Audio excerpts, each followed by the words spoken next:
Hello dear student. तो कैसे आप सभी, उम्मीद करता हूँ हम लोग स्वस्थ होंगे, मस्त होंगे, जबरदस्त होंगे, बिंदास होंगे और इस लेक्चर सीरीज को एंजॉय करेंगे।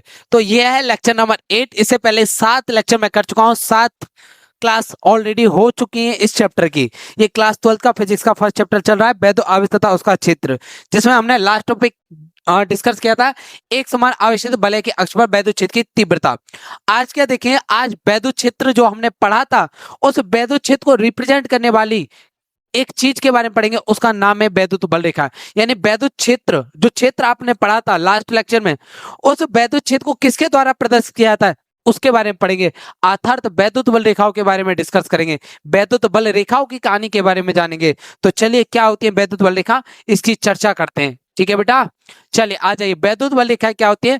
वैद्युत बल रेखा काल्पनिक वक्र होती है। क्या होती है? काल्पनिक, यानी इमेजिनरी कंसेप्ट है, ऐसा समझिए। जैसे आपने चुम्बक को देखा है, चुम्बक क्या करती है?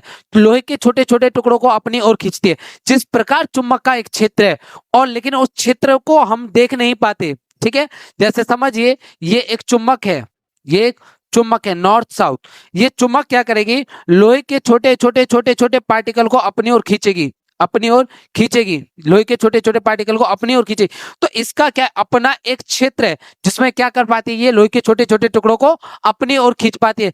ऐसे आवेश के चारों ओर एक क्षेत्र होता है, आवेश के चारों ओर एक क्षेत्र होता है, जिसको वैद्युत क्षेत्र बोलते हैं। क्या बोलते हैं? वैद्युत क्षेत्र। अब उस वैद्युत क्षेत्र को दर्शाने के लिए जो चीज आई है उन्हें बोलते हैं वैद्युत बल रेखाएं। तो वैद्युत बल रेखा काल्पनिक है, दिखती नहीं। जैसे चुंबक में चुंबकीय बल रेखाएं होती हैं जो हमें नहीं दिखती हैं, इसी प्रकार आवेश में भी वैद्युत बल रेखाएं होती हैं जो हमें नहीं दिखती हैं। वो काल्पनिक है, मानी हुई मनगढ़ंत कहानी है।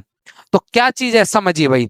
तो वैद्युत बल रेखा काल्पनिक रेखा होती है जिन पर एकांक धन प्रतिगत आवेश वैद्युत क्षेत्र की दिशा में चलता है। क्या मतलब है सर इसका? समझिए, मान लीजिए ये प्लस है, एक आवेश बना ले रहा हूं और एक माइनस है।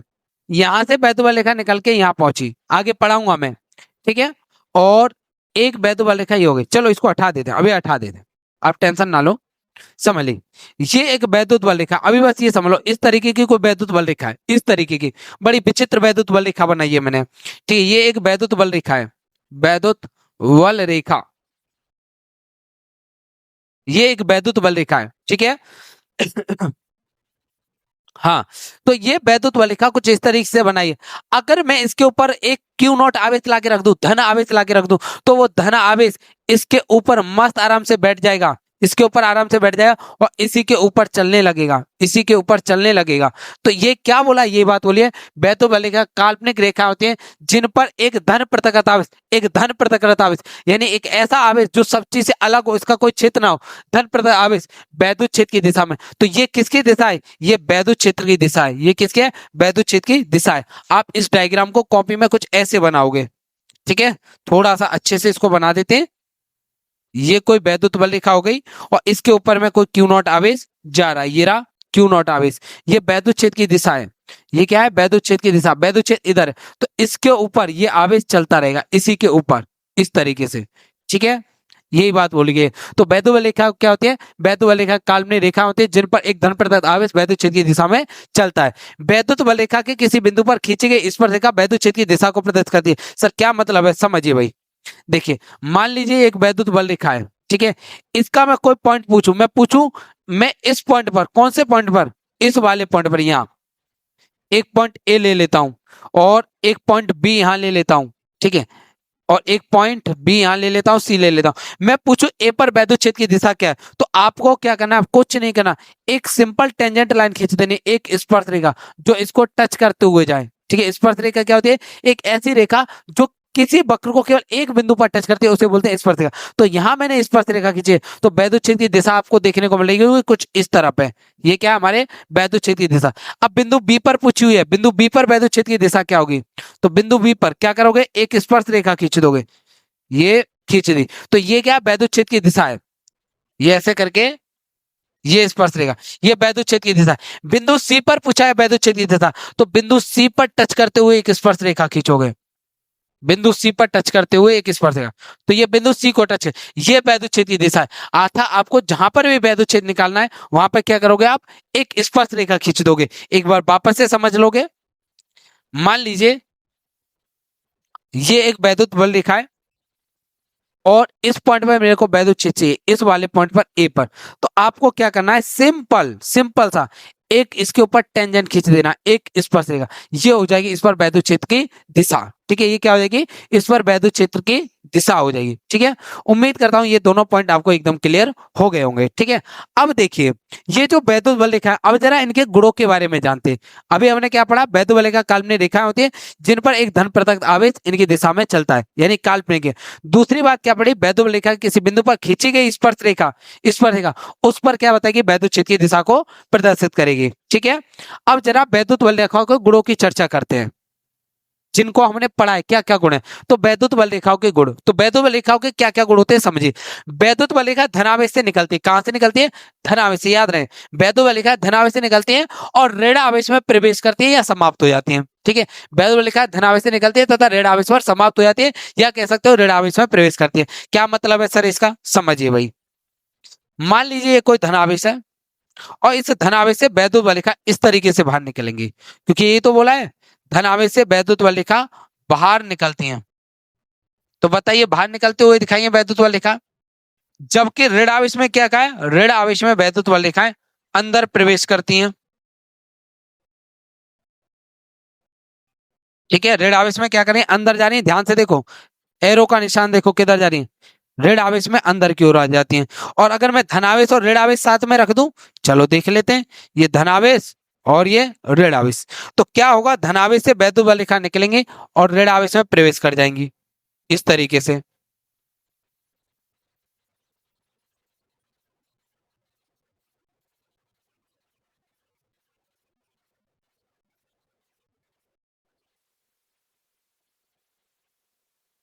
ध्यान से देखिए, धनावेश से वैद्युत बल रेखा निकल रही है और ऋण आवेश में क्या कर रही है, प्रवेश कर रही है। ठीक है, तो वैद्युत बल रेखा धनावेश से निकलते हैं तथा ऋण आवेश पर समाप्त होती है या ऋण आवेश में प्रवेश करते हैं। तो पहला प्रॉपर्टी ये हो गई, पहला गुण।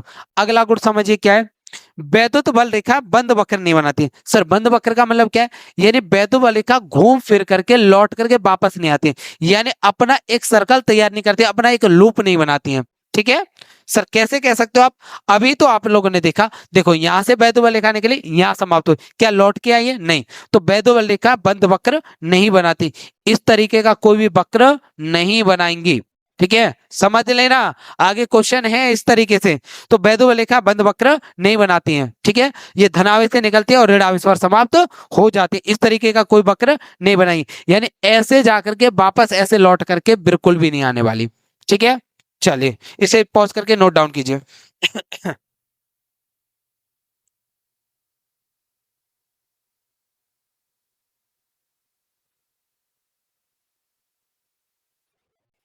चलिए भाई, नोट डाउन आप लोगों ने कर लिया होगा। नेक्स्ट देखिए, ये प्रॉपर्टी नंबर 3, वैद्युत बल रेखाओं की संख्या उस आवेश के परिमाण पर निर्भर करती है। इसका क्या मतलब है समझो, वैद्युत बल रेखाओं की संख्या यानी किसी आवेश से जो वैद्युत बल रेखा निकलेंगे, कितने निकलेंगे, वो डिपेंड करेगा उसके आवेश के मान पर। फॉर एग्जाम्पल सपोज मान लीजिए ये कोई क्यू कूलम आवेश है, क्यू, तो इसमें से हम क्या करते हैं, 4 वैद्युत बल रेखा निकाल देते हैं, 1 2 3 4, मान के चलिए भाई मैं 4, मान लो कि क्यू में से, एक क्यू कूलम में से 4 वैद्युत बल रेखा निकलेंगे। अब क्या करते हैं हम, दोगुना आवेश कर देते हैं 2Q, तो दुगना हो गया, तो दुगनी वैद्युत बल रेखा निकली, यहाँ 4 निकली तो यहाँ 8 निकलेंगे, कितने निकलेंगे 8। चलिए 1 2 3 4 5 6 7 8। ठीक है, अगर 3 गुना कर दे तो 3 गुना निकल जाएंगे, कौन सी बड़ी बात है, 3Q। अब कितने निकलेंगे, अब 12 निकलेंगे,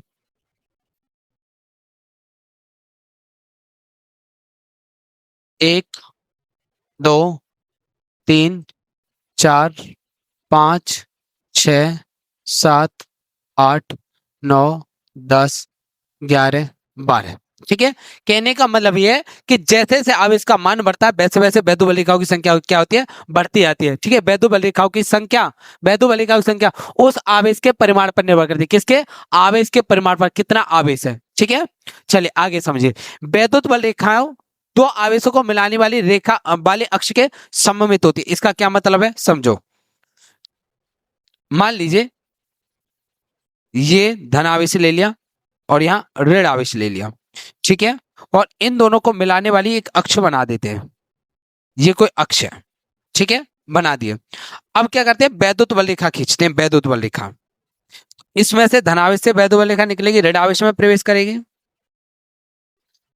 यहां से निकली, एक ये प्रवेश कर गई, यहां से निकली एक ये प्रवेश कर गई, यहां से निकली ये प्रवेश कर गई, यहां से निकली ये प्रवेश कर गई, यहां से निकली ये प्रवेश कर गई, और यहां से निकली ये प्रवेश कर गई, ठीक है। और इस तरीके से कुछ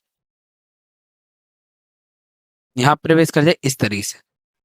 तो जरा देखिए, जैसा आपको ऊपर देखने को मिलेगा सेम वैसा ही नीचे देखने को मिला है। ऊपर 3 है, 1 2 3, नीचे 1 2 3, ठीक है। यानी ऊपर जैसी आकृति है वैसी ही नीचे, ऐसी आकृति को बोलते हैं सममित आकृति। ऐसी यही बात बोलिए, वैद्युत बल रेखा दो आवेश को मिलाने वाले अक्ष के सममित होती है। ऐसा कभी नहीं होगा, ऐसा कभी नहीं होगा। मान लीजिए ये प्लस ले लिया, ये माइनस ले लिया, समझना, ऐसा कर लिया, मान लो कि यहाँ प्लस ले लिया या माइनस, ठीक है, तो एक ऊपर खींच दी और 3 नीचे बना दी, ठीक है। ऐसा नहीं होता है, ऐसा नहीं होता है, ठीक है। क्योंकि अगर इनकी अक्ष खींचेंगे तो अक्ष कैसे बनेगी, इस तरीके से अक्ष बन के आएगी। तो ऊपर एक लाइन है, नीचे 3 लाइन है, ऐसा नहीं होता है, ठीक है। ये सममित रहती है, जैसा ऊपर वैसा नीचे रहती है, ठीक है। चलिए भाई, आगे समझिए। वैद्युत बल रेखाओं का घनत्व जितना अधिक होगा वहां वैद्युत क्षेत्र उतना ही प्रबल होगा। इस बात का क्या मतलब है, समझिए।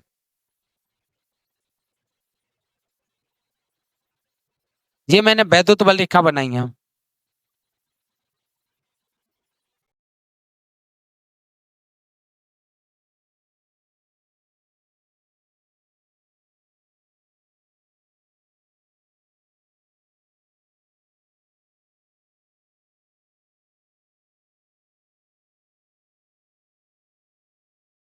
ये वैद्युत बल रेखा बना दी है मैंने। अब मैं पूछता हूं कि कहां पर वैद्युत क्षेत्र ज्यादा होगा, बिंदु ए पर, बिंदु बी पर, ठीक है। किस पॉइंट पर वैद्युत क्षेत्र ज्यादा होगा, ए पर या बी पर।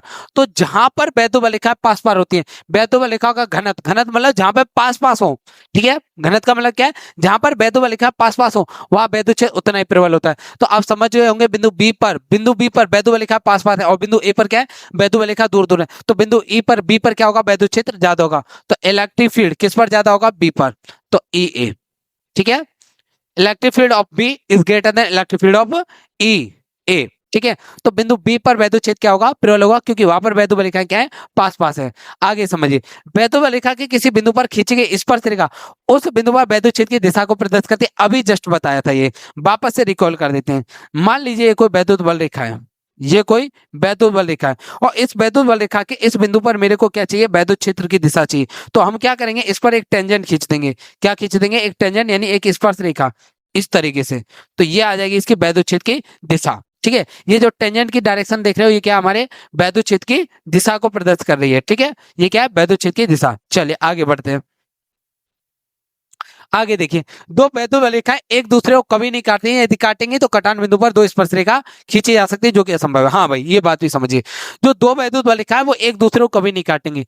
अगर काट दिया, अगर उन दोनों ने काट दिया तो कटान बिंदु पर दो स्पर्श रेखा खींची जाएंगी, जो दो दिशाओं को प्रदर्शित करेगी। सर क्या बोल रहे हो, कुछ समझ नहीं आ रहा, समझो। देखिए, अगर मान लीजिए दो वैद्युत बल रेखा, एक ये रही और दूसरी वैद्युत बल रेखा ये रही, इन दोनों ने काट दिया, मान लो, मान लो, ऐसा होता नहीं है, पहले बता दे रहा हूं, होता नहीं है, ठीक है। हम मान के चल रहे हैं, तो कहां पर काटी है, यहां पर, ठीक है। अब यहां पर अगर मैं देखूं वैद्युत क्षेत्र की दिशा इस वाली के कारण, तो वैद्युत क्षेत्र की दिशा ये आ जाएगी, ठीक है, वैद्युत क्षेत्र की दिशा। और भाई मैं इस वाली वैद्युत बल रेखा के लिए वैद्युत क्षेत्र देखूंगा तो इस तरीके से, क्योंकि टच करते हुए आ रही है। अब बताओ, वैद्युत क्षेत्र की दो दो दिशा आ रही हैं, एक नीचे जा रही है, एक ऊपर जा रही है, क्या ऐसा संभव है? मैं आपसे बोलूं आगे भी चलो पीछे भी चलो, क्या आप दोनों साइड एक साथ चल सकते हो? नहीं, या तो आगे चल सकते हो या पीछे चल सकते हो, यानी एक ही दिशा में चल सकते हो। ऐसे यहाँ दो दिशा कैसे आ जाएंगी, ऐसा संभव नहीं है। तो वैद्युत क्षेत्र क्या है, यहाँ पर दो दिशा प्रदर्शित करा है, इस कारण ये संभव नहीं है। तो याद रहे, वैद्युत बल रेखाएं एक दूसरे को कभी नहीं काटती हैं। अगर काटेंगे तो कटान बिंदु पर दो स्पर्श रेखा खींचे जा सकते हैं, जो दो दिशाओं को प्रदर्शित करेंगे, ठीक है। अगला क्या है, वैद्युत बल रेखा चालक को पार नहीं कर पाती।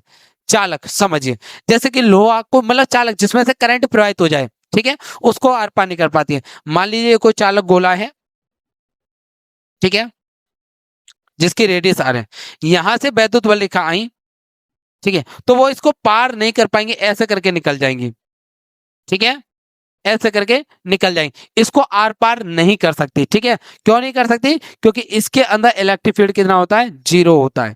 ठीक है, चलो, वैद्युत वलिका चालक को पार नहीं कर सकती, ये बात आपको याद रखनी है। चलो नेक्स्ट पॉइंट देखते हैं।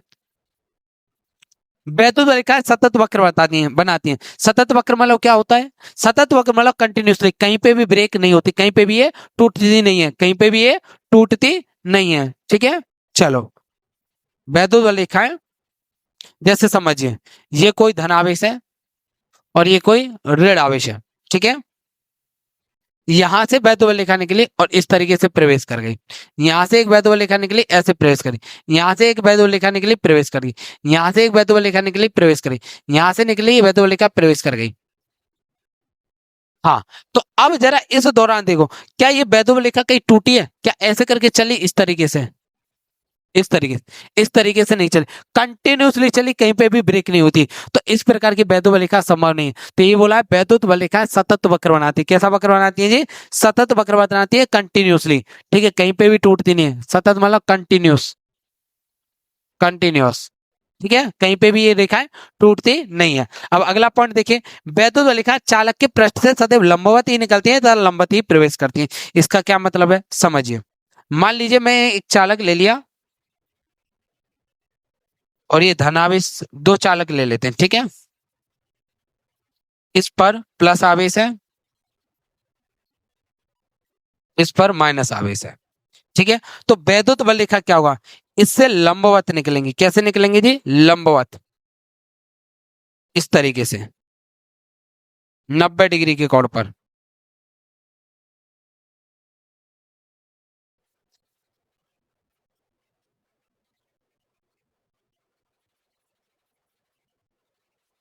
और वहीं ऋण आवेश में चर्चा करें तो ऋण आवेश में लंबवत ही प्रवेश करेंगे।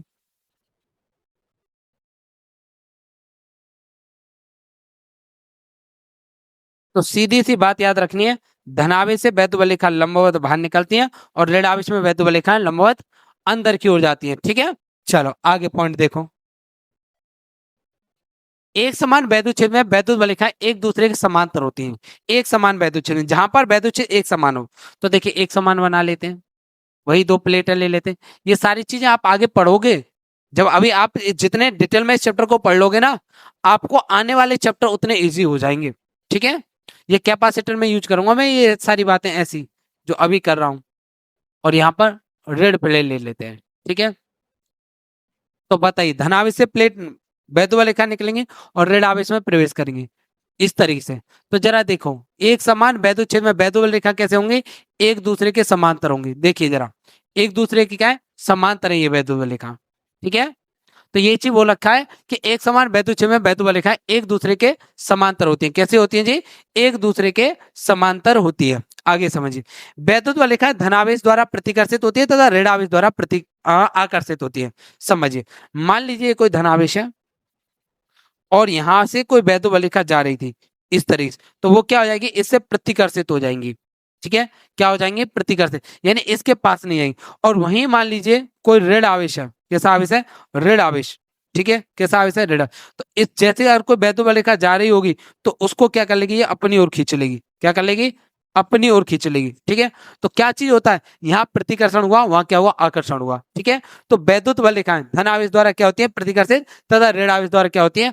आकर्षित होती हैं। ठीक है, तो ये तो थे हमारे आवेश, सॉरी, वैद्युत वलिकाओं के गुण। तो हमने क्या क्या पढ़ लिया? वैद्युत वलिका पढ़ लिया और वैद्युत वलिकाओं के गुण पढ़ लिए। अब जरा इनसे संबंधित एक दो क्वेश्चन देख लेते हैं। इसको देखिए, निम्न में कौन सा चित्र सही है? कारण सहित बताइए। तो पहले चित्र को देखिए, क्या ये पहला चित्र सही है? जरा देखिए, ध्यान दीजिए और वीडियो को पॉज करके, बेटा मैं चाहूंगा कि आप पॉज करके पहले मेरे सॉल्व कराने से पहले इसका आंसर कमेंट बॉक्स में लिख दे, कौन सा डायग्राम सही है और क्यों सही है। ठीक है, लिखने के बाद समझना। ठीक है, लिखने के बाद आप लोगों को अपनी क्या करना है? वीडियो को रीस्टार्ट करना है, मतलब प्ले करना है। चलो भाई, तो बताता हूं मैं। पहले डायग्राम को देखिए, तो पहला डायग्राम मुझे तो गलत नजर आ रहा है। क्यों ना गलत है सर? देखो बेटा, गलत क्यों है वो समझना। यह धनावेश से निकल रही है वैद्युत वलिका, सही है। क्या धनावेश में प्रवेश करती है? ऐसा तो हमने नहीं पढ़ाया। धनावेश से निकलती है, ऋण आवेश में। तो ये डायग्राम इसलिए गलत हो गया। ठीक है, तो लिख दोगे, चूंकि वैद्युत बल रेखा, वैद्युत बल रेखा, बल रेखा धन आवेश से निकलती हैं, धन आवेश से निकलती हैं, निकलती हैं तथा ऋण आवेश में, ऋण आवेश में प्रवेश करती हैं, प्रवेश करती हैं। ठीक है, तो पहला आपको पता चल गया होगा पहला गलत क्यों है। वैद्युत बल रेखा धनावेश से निकलती है तथा ऋण आवेश में प्रवेश करती है। अब जरा दूसरे को देखो, तो दूसरा तो सर सही सा लग रहा है। नहीं, ध्यान से देखिए, बीच में देखिए ये बंद लूप बना रही है, हमने कब पढ़ाया था ये बंद लूप बनाती है, तो लिख दोगे वैद्युत बल रेखा बंद लूप नहीं बनाती है। ठीक है, ये गलत क्यों है, चूंकि वैद्युत बल रेखा, वैद्युत बल रेखा, रेखा बंद वक्र नहीं बनाती है, बंद वक्र नहीं बनाती हैं, नहीं बनाती हैं। ठीक है, ये वाला बंद लूप। ठीक है, तो याद रहे वैद्युत बल रेखा बंद वक्र नहीं बनाती, इसलिए गलत है। तीसरा देखें तो हाँ ये सही है, धन आवेश से निकल रही है, बिल्कुल सही है, तो ये वाला डायग्राम बिल्कुल सही है। अच्छा, इसकी क्या विचार है, यहाँ तो ये सारी गोल गोल घूम रही है, यहाँ बंद लूप बना रही है, तो ये भी गलत हो जाएगा। तो सेम रीजन यहाँ लिख दोगे, सेम रीजन, वैद्युत बल रेखा बंद वक्र नहीं बनाती है। ठीक है, उम्मीद करता हूँ क्वेश्चन एकदम क्लियर हो गया होगा, चमक गया होगा। ठीक है, नेक्स्ट क्वेश्चन देखिए। हाँ भाई, निम्न में से किस आवेश का मान अधिक है, दो वैद्युत बल रेखा देखिए रखी है, तो इनमें से जरा देखो समझना, ये आवेश से वैद्युत बल रेखा निकले और ये क्या कर रहा है, सटाक से तुरंत पकड़ के खींच ले रहा है, तो ऐसा नहीं लग रहा ये ताकतवर होगा। तो याद रहे यहाँ का कोण नाप लेना, जिसका कोण कम दिखे, जिसका कोण कम दिखे उस पे क्या ज्यादा, वो क्या होगा, ज्यादा आवेश होगा। इसको अल्फा बोल दो, इसको बीटा बोल दो। ठीक है, जिधर कोण कम दिखे वो उसका मान क्या होगा, ज्यादा होगा, तो Q2 का मान क्या होगा, ज्यादा होगा। Q2 आवेश इज ग्रेटर देन Q1। ठीक है, रीजन लिख देना, जिस ओर का कोण छोटा होगा, जिस ओर, जिस ओर का कोण छोटा हो, छोटा हो, उधर का आवेश बड़ा होता है, उधर, उधर, उधर का आवेश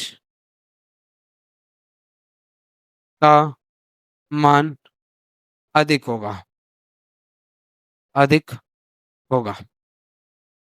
ठीक है बेटा, तो चलिए आज आप वैद्युत बल रेखाओं के गुणों के बारे में पढ़ा दिया, वैद्युत बल रेखाओं से संबंधित क्वेश्चन करा दिए। आज की वीडियो को यहीं रोकते हैं, नेक्स्ट वीडियो में इसके नए टॉपिक के साथ में मुलाकात होगी। तो चलिए इसी के साथ आपसे नेक्स्ट वीडियो में मुलाकात होगी। जय हिंद।